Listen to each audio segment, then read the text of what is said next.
The year was 1826, and the Caucasus Mountains stood as they always had, jagged, eternal, a living barrier between two worlds. To the north, the Russian Empire stretched outward like a relentless tide, pressing deeper into the highlands, fortress by fortress, road by road. To the south, Persia still clung to its ancient domains, ruled by the Qajar dynasty, whose pride had been wounded a decade earlier in the humiliating Treaty of Gulistan, 1813. That treaty had forced Persia to cede vast tracts of the Caucasus, Georgia, Dagestan, and parts of modern Azerbaijan, to the rising Russian Colossus. But Persia had not forgotten, nor had its people forgiven. Among the bazaars of Tabriz and the palaces of Tehran, whispers swelled into calls for vengeance.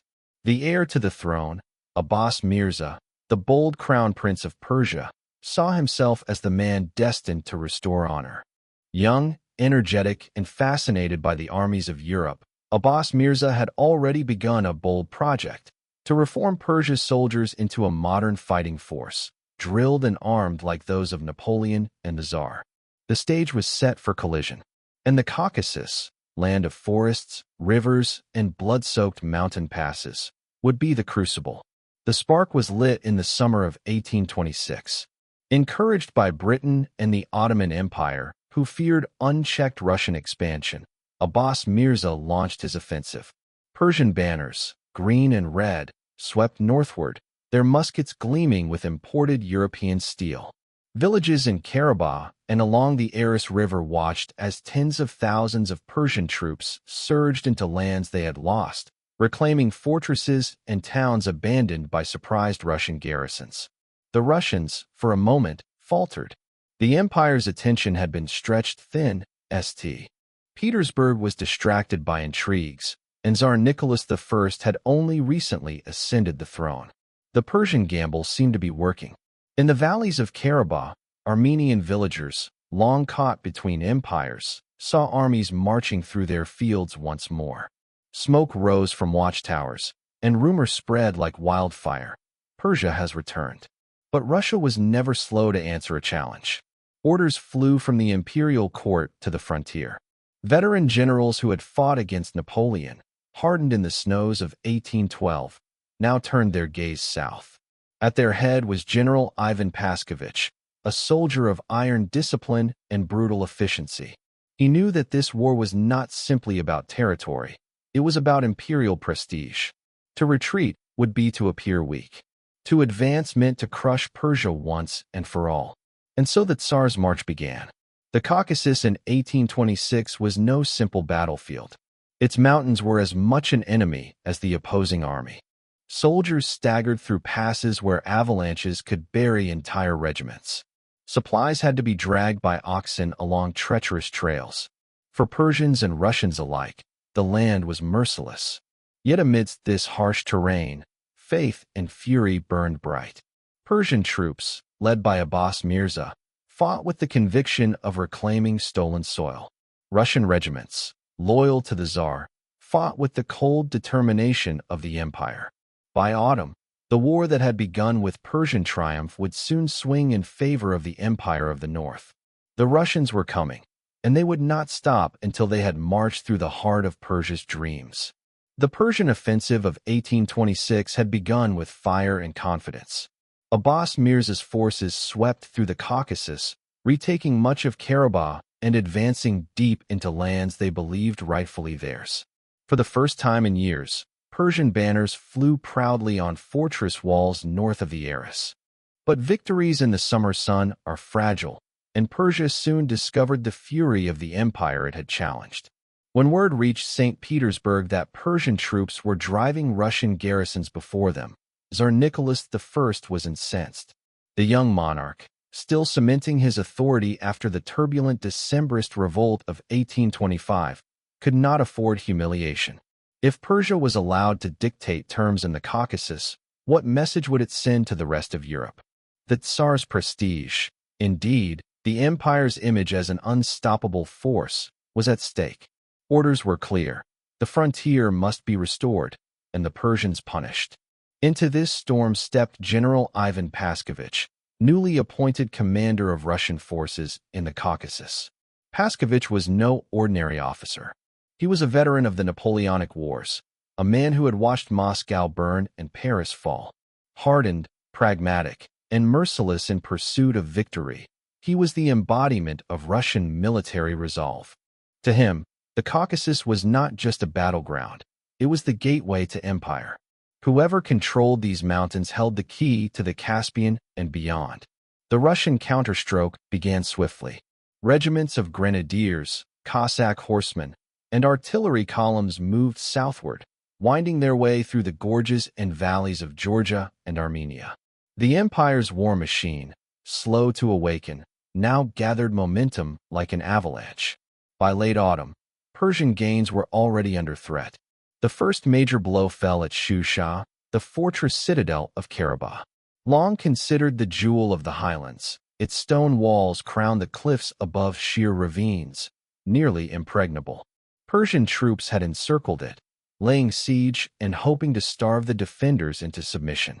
For months, the garrison endured, short on supplies but unwilling to lower the Tsar's flag. Paskovich knew that to lose Shusha would embolden Persia, so he marched at speed, driving his troops mercilessly through the mountains to lift the siege. When the Russians approached, the Persians met them with ferocity. Cannon thundered, echoing across the valleys, while cavalry skirmishes turned meadows into fields of blood. Yet Paskovich's discipline, the drilled formations of Russian infantry, and the devastating accuracy of their artillery shattered Persian lines. The siege collapsed, and Shusha remained in Russian hands. Abbas Mirza's first great gamble had failed. The campaign did not end there. Paskovich pressed onward, retaking fortresses one by one, forcing Persian detachments to retreat south of the Aras. Each engagement revealed the same pattern. Persian bravery and modernized drills could not withstand the grinding weight of Russia's experience, its logistics, and its industrial firepower. For the villagers of the Caucasus, Armenians, Georgians, Tatars, Lezgians, there was no respite. Armies marched through their fields, burning crops, conscripting supplies, and demanding allegiance. The Caucasus was not just contested, it was consumed. Families fled into the mountains, leaving behind smoldering ruins. The war was no longer a distant rivalry between Shahs and Tsars. It was etched into the daily survival of the people who lived between them. By the winter of 1826, Abbas Mirza found himself on the defensive. His bold strike had won back land for a season, but the Russians were relentless. The balance had shifted. Now the war belonged to the Empire of the North, and Paskovich had no intention of stopping at the Aras. The Tsar's march had truly begun. The snows of winter 1826 melted into spring, and with them faded Persia's hopes of holding the line. What had begun as Abbas Mirza's daring strike had collapsed beneath the weight of Russia's counterattack. Yet the crown prince was not broken. In Tabriz and Tehran, he rallied his court, calling for new levies, demanding gold from merchants, and pressing villagers into service. The war, he declared, was not lost, it had only just begun. But while Abbas Mirza mustered fresh forces, Paskovich pressed forward without pause. For him, victory meant more than regaining what Persia had seized. It meant advancing deep into Persian territory and forcing the Qajar dynasty to its knees. His eye turned to Yerevan, modern Yerevan, the fortress city that stood as Persia's great bastion in the Caucasus. Whoever held Yerevan controlled the Ararat plain, the mountain passes, and the approaches to the Persian heartlands. The march to Yerevan was brutal. Russian columns trudged through valleys swollen with spring floods, their artillery dragged by oxen across muddy tracks. Cossack scouts fanned out ahead, skirmishing with Persian horsemen who struck from the shadows and vanished into the hills. Supply lines stretched thin, yet Paskovich's discipline never wavered. Each village became a depot, each river crossing secured with pontoon bridges. The machine of the empire ground forward. In the meantime, Abbas Mirza sought to use his reformed army to blunt the advance. At Nakhichevan, Persian forces attempted to bar the Russians' approach, deploying artillery trained by European officers and infantry drilled in modern formations. For a time, the clash resembled the wars of Europe more than the tribal skirmishes of the Caucasus. Lines of musketeers exchanged volleys, cannons roared across the plain, and Persian cavalry swept in great arcs against Russian flanks. But the Russians had fought Napoleon himself. They knew this game too well. Paskovich unleashed his artillery, smashing Persian ranks, and ordered bayonet charges that shattered the enemy's nerve. Once more, Abbas Mirza was forced to withdraw. By mid-1827, the great fortress of Yerevan itself came under Russian shadow. Its stone walls, thick and ancient, rose above the plain like a guardian of Persia's northern frontier. Inside, defenders prepared for a siege, stocking grain, tightening gates, and steeling themselves for the storm. For the Armenians within, long weary of Persian rule, there was quiet hope that Russia's arrival might bring relief. For the Persians, Yerevan was a symbol of defiance. If it fell, the road to the Persian heartland lay open. Paskovich understood the stakes. He was cautious, knowing that a failed siege could embolden Persia and drag the war into stalemate. Instead, he methodically tightened his grip. Outposts were seized, surrounding villages subdued, and supply lines secured. Like a python, the Russian army began to coil around the fortress, preparing for the final constriction. Beyond the walls of Yerevan, the war was felt everywhere. In the markets of Tiflis, Tbilisi, merchants whispered of Persian defeat. In Tehran, courtiers debated whether Abbas Mirza's reforms had failed. And in St. Petersburg, Nicholas I demanded total victory, not just the defense of the frontier, but the expansion of Russia's dominion across the Caucasus. The war was no longer about territory lost in 1826. It had become a march of destiny, and soon, Yerevan would feel the weight of the Tsar's ambition. By the summer of 1827, the storm of war had gathered around the ancient walls of Yerevan. For centuries, the city had stood as a Persian stronghold in the Caucasus, its massive fortifications rising above the Ararat plain, guarding the routes that led north into Armenia and south into the Persian heartland. To Abbas Mirza, it was a shield that must never fall. To Paskovich, it was the key that would unlock Persia itself. The Russians moved deliberately, methodically. Paskovich had no desire to repeat the disasters of European wars, where premature assaults against strongholds had bled armies white. Instead, he laid his trap. Fortified camps were built to surround the city, trenches dug, and supply routes secured. From the Aras River, Russian engineers hauled heavy guns into position, their bronze barrels gleaming in the summer sun. Villages in the plain were cleared, denying the defenders any chance of resupply. Slowly, the ring tightened. Inside Yerevan, tension mounted. Persian troops, many drawn from Abbas Mirza's modernized regiments, manned the walls alongside local militias. Cannons were rolled to the bastions, powder kegs stacked in cellars. The Qajar commanders swore they would hold out until relief arrived. Yet within the city, whispers grew.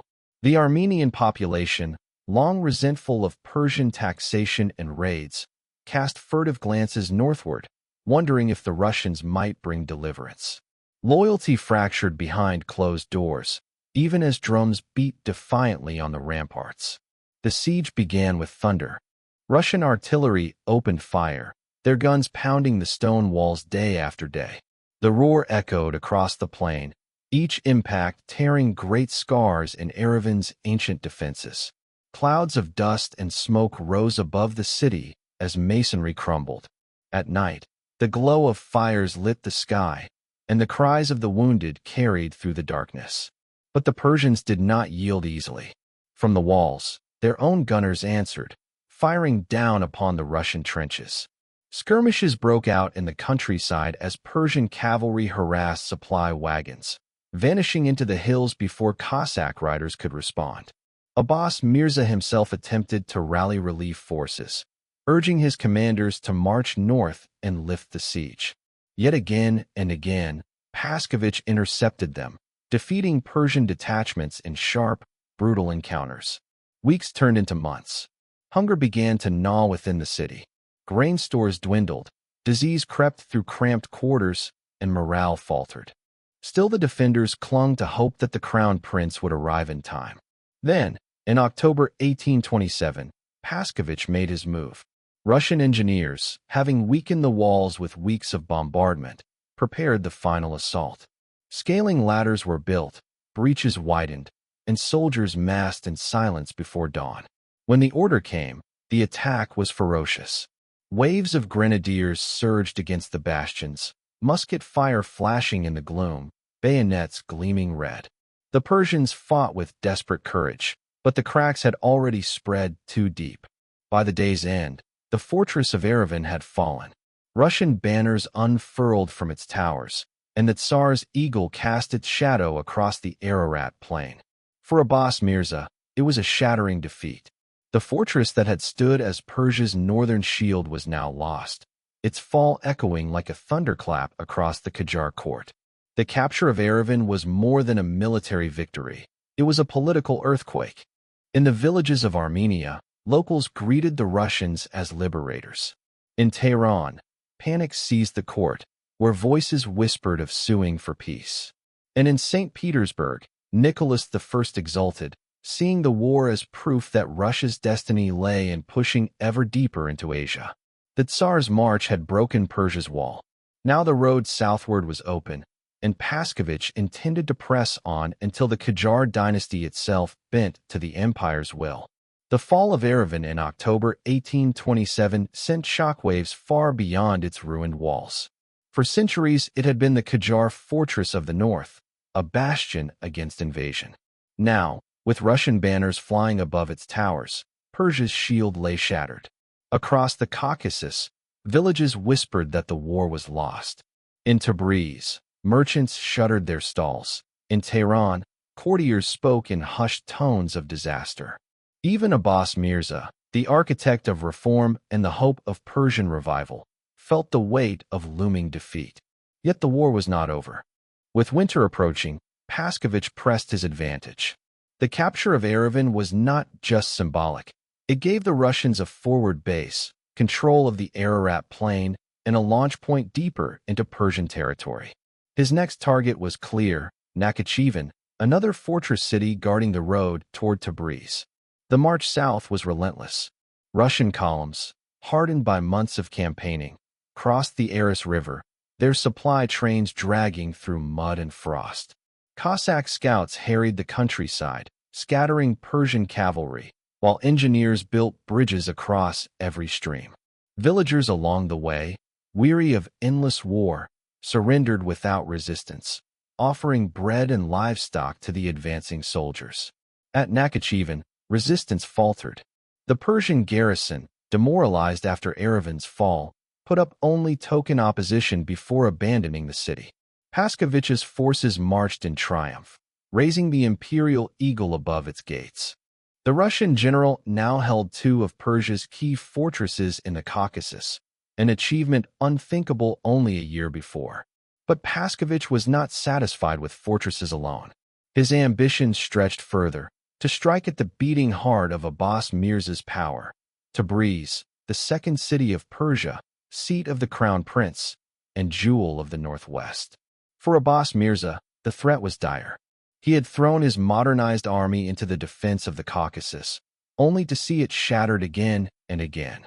His soldiers were brave, his reforms bold, but Persia lacked the industry, the resources, and the disciplined officer corps that Russia had inherited from Europe's great wars. Still, Abbas Mirza would not yield without a fight. In Tabriz, he gathered what forces he could: veterans from earlier battles, fresh levies from the countryside, and the remnants of his European-trained corps. But Paskovich struck before resistance could consolidate. In November 1827, Russian vanguards swept down upon Tabriz with lightning speed. The city, unprepared for a prolonged defense and weakened by internal divisions, fell with barely a struggle. For Abbas Mirza, it was a humiliation beyond measure. His seat of power, his capital in the northwest, was now in enemy hands. The consequences were immediate and profound. With Tabriz occupied, Russia controlled not only a major Persian city, but also the richest commercial hub of the region. The flow of trade, taxes, and supplies all now fell under the Tsar's shadow. Persian morale collapsed. The people began to question whether Abbas Mirza's reforms had been worth the sacrifice. In Tehran, the Shah himself trembled, for the road to the capital lay open. For the first time, it was not merely the Caucasus at stake. The Qajar dynasty itself was threatened with extinction. Paskovich, however, was no reckless conqueror. He knew that winter and stretched supply lines could undo even the mightiest victories. Instead of plunging straight toward Tehran, he consolidated his hold, fortifying Tabriz and ensuring his dominance over the northwest. It was a dagger pointed at Persia's heart, a warning that at any moment the Tsar's march could cut deeper. By the end of 1827, the war had shifted irrevocably. What had begun as Abbas Mirza's bold bid to reclaim the Caucasus had become a nightmare. Persia was bleeding, its cities falling, its pride broken. And still, Nicholas I demanded more. By the start of 1828, the war that Abbas Mirza had launched with pride and fury lay in ruins. The fortresses of Yerevan and Nakhichevan had fallen. The jewel of the northwest, Tabriz, was in Russian hands. The armies he had drilled with European discipline were scattered, their courage undiminished, but their strength exhausted. Persia, once the lion of the plateau, was now on the defensive, its court shaken and its people weary. For Tsar Nicholas I, the victories of Paskovich were a triumph not only of arms, but of prestige. Russia had shown Europe and Asia alike that its march was unstoppable. Yet even in triumph, Paskovich understood the dangers of overreach. The Caucasus was conquered, but the empire's supply lines stretched thin across mountains and plains. A lunge toward Tehran risked disaster. Better, he reasoned, to turn Persia's humiliation into political submission, to force a treaty that would make Russia master of the Caucasus for generations. The first steps toward peace came not from strength, but from desperation.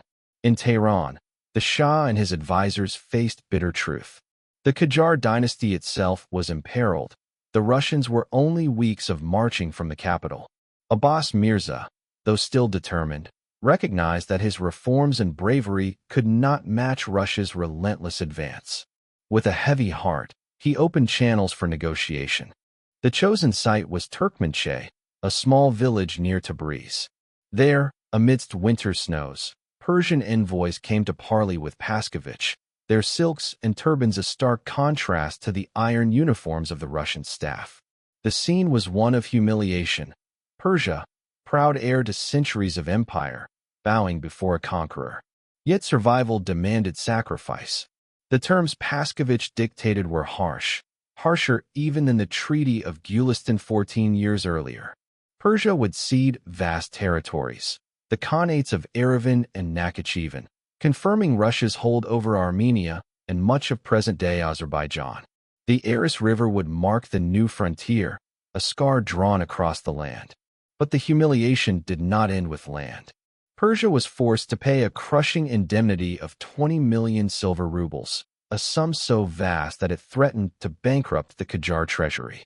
Russian merchants were granted special privileges of trade, undermining Persia's economy. And, perhaps most galling of all, Russia gained the right to station consuls anywhere in Persia, a dagger of influence planted deep within the Shah's court. For Abbas Mirza, the treaty was bitter beyond measure. His dream of a modern Persia, able to stand equal with the powers of Europe, lay broken. His soldiers had fought with courage, but courage alone had not been enough. He had gambled on vengeance for the Treaty of Gulistan, and instead brought upon his country an even greater humiliation, the Treaty of Turkmenchay. When the news spread through the bazaars of Tabriz and the villages of the Caucasus, despair mingled with anger. Many Persians cursed the Russians, but others cursed their own rulers, blaming corruption, indecision, and failed reforms. In the Caucasus itself, Armenians looked to Russia as deliverers, while Muslims wept at the loss of lands long tied to Persia's crown. On February 21, 1828, the treaty was signed. The Russo-Persian War was over. For Russia, It was another step in the great imperial march, extending its shadow deeper into the Caucasus. For Persia, it was a wound that would not heal, a reminder of weakness, a humiliation that seared its memory for generations. The ink on the Treaty of Turkmenchay was scarcely dry when its consequences began to reshape the lands of the Caucasus. What had been fought over for centuries, fortresses, valleys, caravan routes, was now settled not by warriors on the field, but by signatures on parchment. Yet the scars of war and the humiliation of defeat cut far deeper than any treaty line. For Russia, the gains were immense. With Yerevan and Nakhichevan ceded, the empire now held the heart of Armenia. The Aras River became a new imperial frontier, and the Russian eagle spread its wings firmly across the Caucasus. St. Petersburg celebrated the victory as proof of its destiny to dominate both Europe and Asia. Tsar Nicholas I, barely 2 years into his reign, had been vindicated. The empire had not only defended its possessions, it had expanded them. But for Persia, the treaty was poison. The indemnity alone, 20 million silver rubles, drained the treasury and forced new taxes upon a weary people. Caravans of silver left Persia for Russia, each coin a reminder of defeat. Worse still was the shame. The crown prince, Abbas Mirza, had promised his people renewal, a modernized army, and victory. Instead, he returned from war with broken troops, lost provinces, and shattered pride. In the Caucasus itself, the human consequences were immediate. Armenians, who had long suffered under Persian rule, now looked to Russia as protectors. Encouraged by the Tsar, tens of thousands migrated northward into the newly annexed territories. Villages emptied in Persia and refilled under the Russian flag. This migration reshaped the demographic balance of the region, strengthening Moscow's hold and sowing seeds of tension that would last centuries. For Muslim Persians and Azeris, however, the treaty was a bitter exile.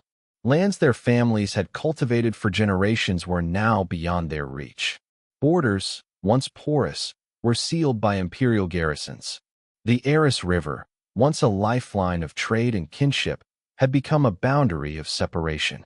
Families found themselves divided, mosques cut off from their congregations, traditions uprooted by a line drawn in a distant council tent.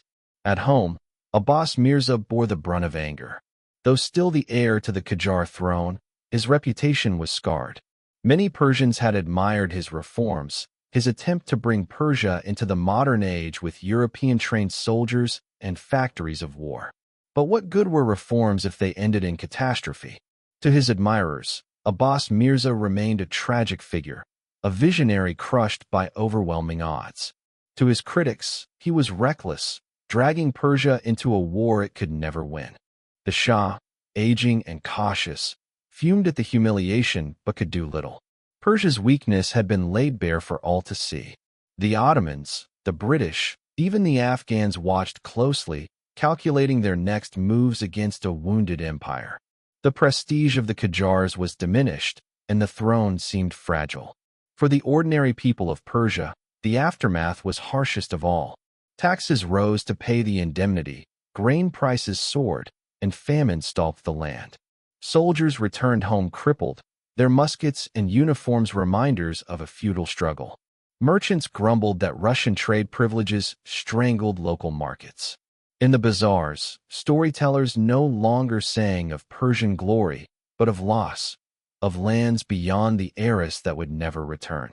And yet, beneath the ashes of defeat, a bitter resolve was born.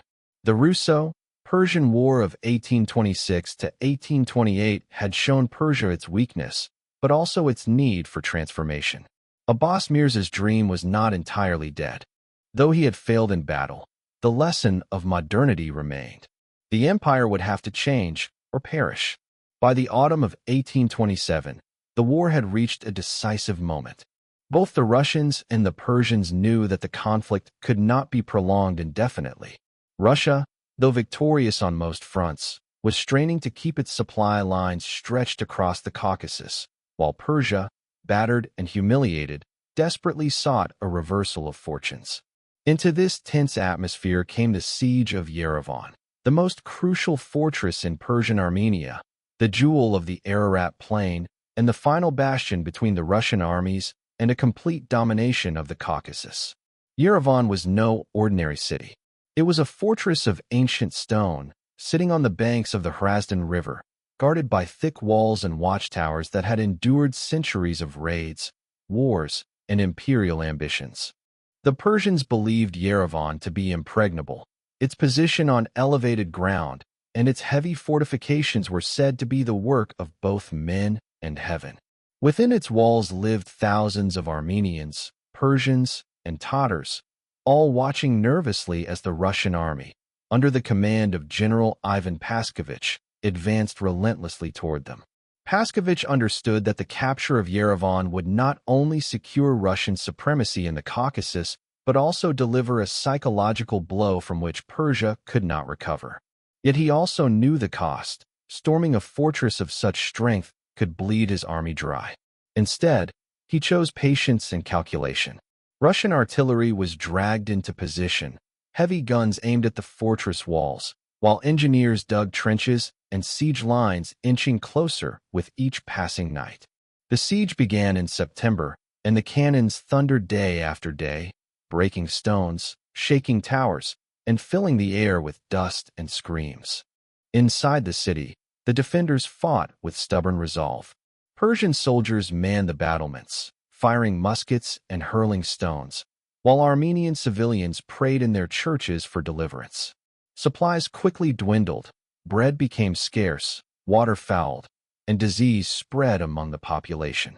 The Persian governor of Yerevan, Hussein Khan, vowed never to surrender, invoking both pride and faith, promising that God would shield them against the northern invaders. But morale wavered as Russian cannonballs tore through their defenses and hunger hollowed their resolve. By late September, breaches had opened in Yerevan's walls. On the 1st of October, Paskovich ordered the final assault. Russian infantry surged forward, bayonets gleaming, banners fluttering in the smoky haze.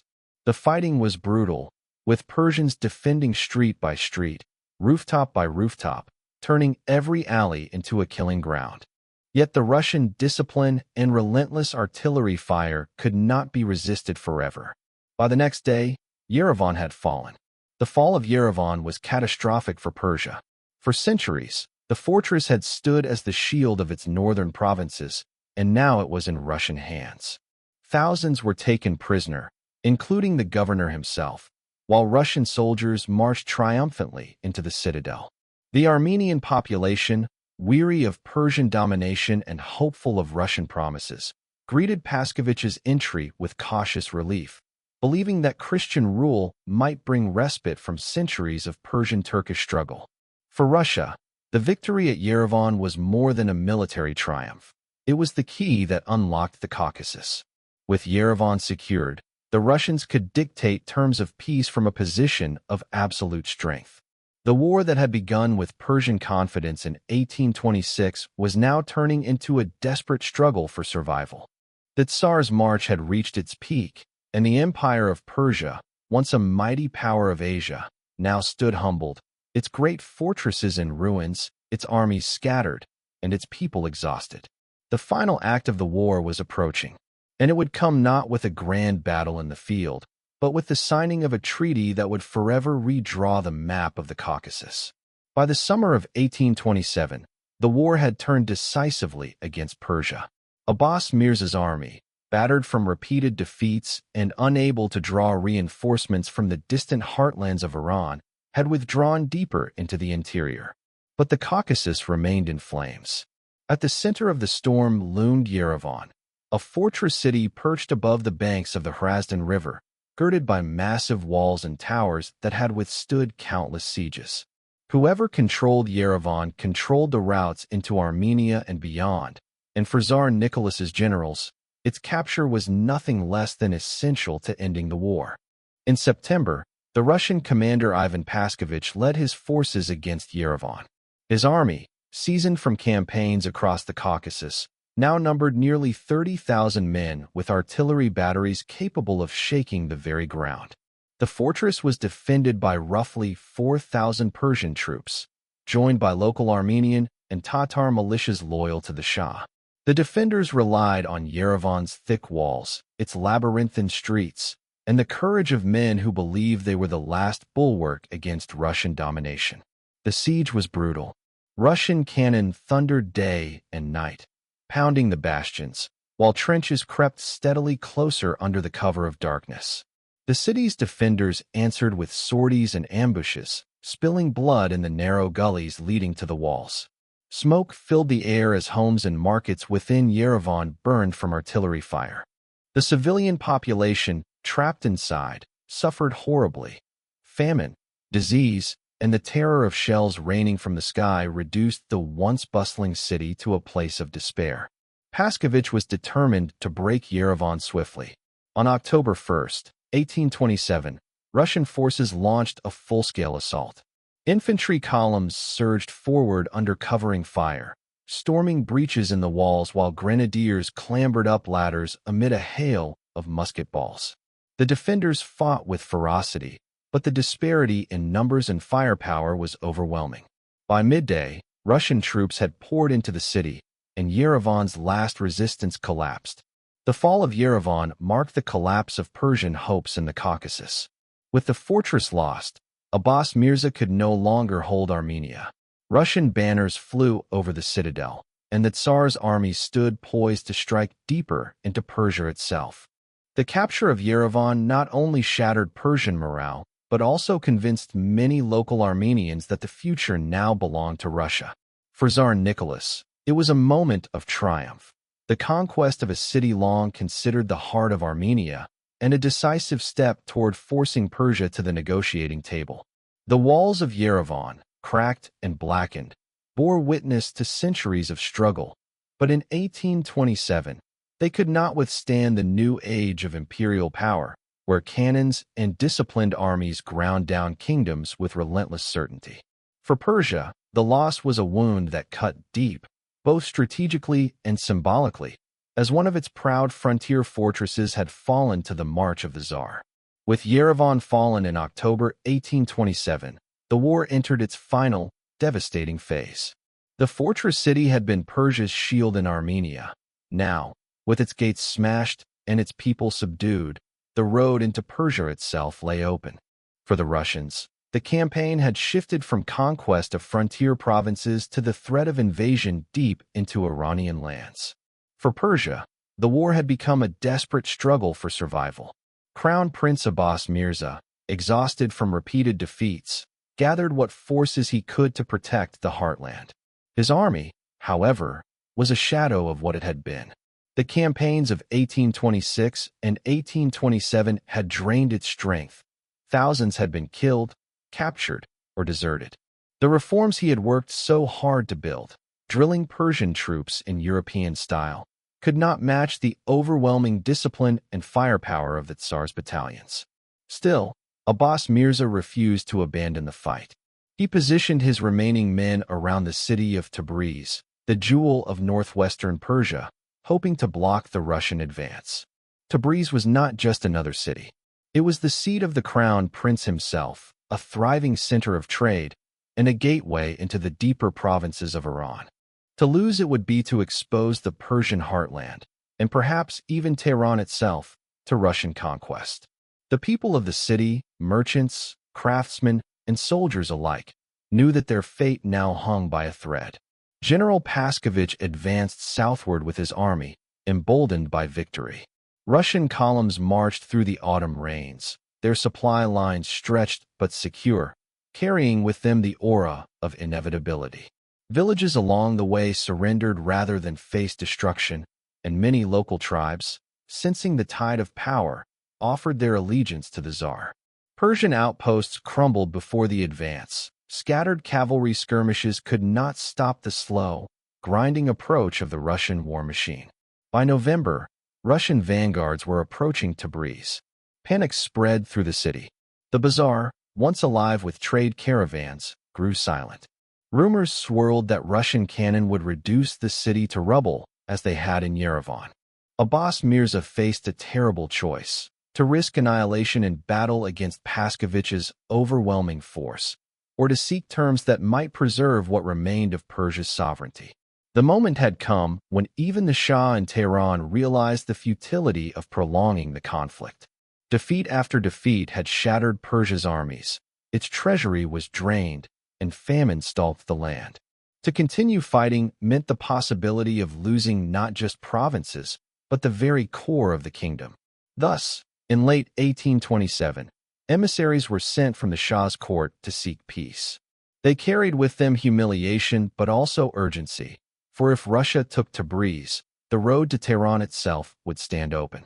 Paskovich, recognizing the advantage, agreed to parley. The fate of Persia, and of the entire Caucasus, would now be decided not by swords and muskets, but by diplomats seated at the table of empire. The march to Tabriz had broken the last Persian illusions of resistance. The war that began with bold dreams of reclaiming lost lands now spiraled toward surrender. Abbas Mirza, once hailed as Persia's great modernizer and warrior prince, stood weary, battered, and forced to negotiate the survival of his nation. By the winter of 1827, the war had reached its final chapter. The mighty fortress of Yerevan had fallen, the Persian armies had been shattered in successive defeats, and the once proud Qajar defense in the Caucasus had collapsed. Abbas Mirza, though valiant, was a man broken by exhaustion and the weight of failure. He could no longer rally his men. The dream of reclaiming the Caucasus for Persia had died on the snowy fields around Yerevan. For the Russians, the victory was intoxicating but costly. Thousands had perished in the mountain passes, and disease had claimed nearly as many soldiers as the sword. Yet Tsar Nicholas I had won what he most desired, the extension of Russia's frontier deep into Persian lands, bringing Georgia, Armenia, and parts of Azerbaijan firmly under his imperial grasp. The Caucasus, once a patchwork of independent khanates and tribal strongholds, was being woven inexorably into the fabric of the Russian Empire. Negotiations for peace began in January 1828. Persia was battered, her treasury depleted, and her armies in tatters. The Qajar court, once so confident, was now desperate to halt the Russian advance before even the core provinces of Persia were threatened. Envoys were sent across the frozen Caucasus to meet the Russian generals. Every day of delay brought more suffering to Persian villages, where hunger stalked the land like a silent predator. The Russians, however, pressed their advantage with merciless precision. They knew that Persia had no cards left to play. The Russian envoy, General Ivan Paskovich, laid before the Persians terms as severe as any imposed upon a fallen enemy. It was not merely the end of a war, it was the redefinition of power in the region. Persia, which had once seen itself as the heir of empires stretching back to Cyrus and Darius, was forced to confront the brutal reality of decline. In February 1828, the Treaty of Turkmenchay was signed. Its clauses were devastating to the Persian state. Persia ceded vast territories to Russia, most of present-day Armenia, Nakhchivan, and parts of Azerbaijan. The Aras River was fixed as the new boundary, forever dividing Persian lands from Russian dominions. Persia was also forced to pay a crippling indemnity of 20 million silver rubles, a sum so immense that it required years of taxation and hardship to raise.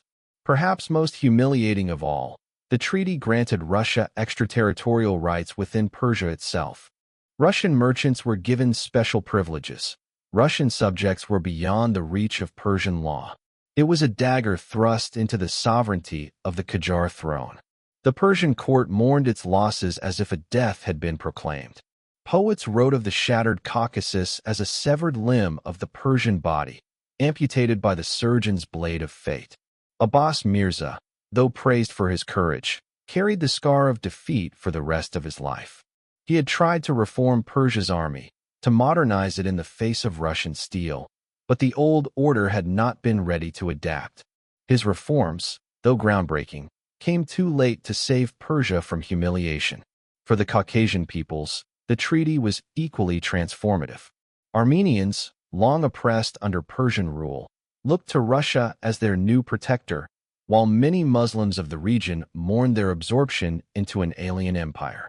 Villages were uprooted, populations resettled, and ancient ways of life thrown into disarray. The Aras River, once merely a waterway, now became a line of division that separated families, tribes, and cultures for centuries to come. Yet for the Tsar, it was a triumph. The road to domination of the Caucasus was now paved with treaties and victories. Russia had broken Persia's hold and stepped firmly into the role of imperial overlord in the South Caucasus. Nicholas I could now look with satisfaction at the map, where his empire stretched ever deeper toward the mountains and beyond. The Treaty of Turkmenchay was not just ink on parchment. It was a turning point in the history of the region. It announced to the world that the balance of power had shifted, that Russia was the rising giant, and that Persia, once a great empire, had been relegated to the margins of influence. The war that had begun with hopes of glory ended with silence and submission. The Tsar's march was complete, and the echo of boots across the Caucasus would not soon be forgotten. The Treaty of Turkmenchay marked the conclusion of the Russo-Persian War of 1826 to 1828, but its echoes resounded far beyond the Caucasus. For Russia, it was another brick in the fortress of imperial expansion. The empire had secured the fertile valleys of eastern Armenia and taken control of the vital trade routes stretching from the Black Sea to the Caspian. Tsar Nicholas I, still early in his reign, had demonstrated the resolve of the Romanov dynasty and cemented Russia's place as the arbiter of the Caucasus. For Persia, the war was a shattering humiliation.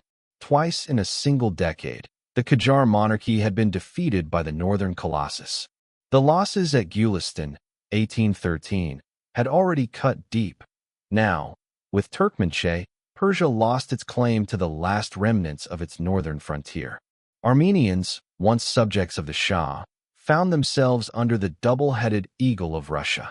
The Persian treasury was drained by crushing indemnities, forcing the Shah to increase taxes and further alienate his already restless subjects. The deeper wound, however, was psychological. The ancient empire of Persia, once the terror of Greece and Rome, had been reduced to bargaining away its mountains and rivers to a foreign monarch. Among the populace, resentment simmered not only against Russia but also against the Qajar dynasty, whose weakness and corruption were laid bare. For decades afterward, poets, preachers, and rebels would invoke the losses of 1828 as proof that the Shah had betrayed the legacy of Iran. The Caucasus itself emerged as a region caught in the struggle of titans. Its valleys, villages, and tribes bore the scars of the marches and sieges. Armenians, long fragmented between Ottoman, Persian, and local rule, now began to consolidate under Russian protection.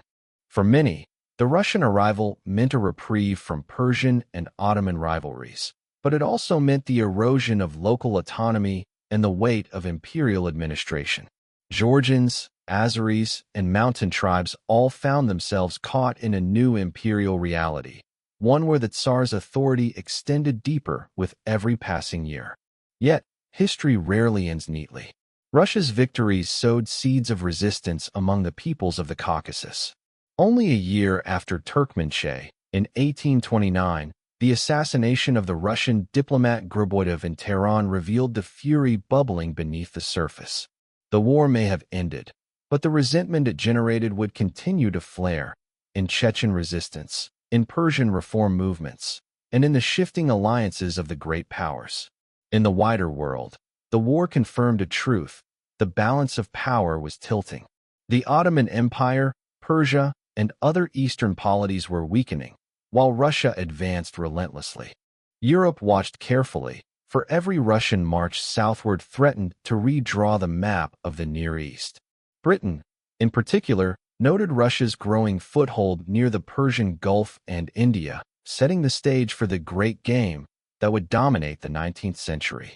Thus, the Russo-Persian War of 1826 to 1828 stands not merely as a clash of armies, but as a turning point in the fate of empires. For Russia, it was a triumph of iron and resolve. For Persia, a bitter wound and a harbinger of decline. For the Caucasus, it was the beginning of a century of upheaval, caught between empires that saw mountains and rivers not as homes, but as borders to be conquered. And so the Tsar's march echoes still, in the shifting frontiers, in the sorrow of lost homelands, and in the unending struggle between empire and nation, ambition and survival. R.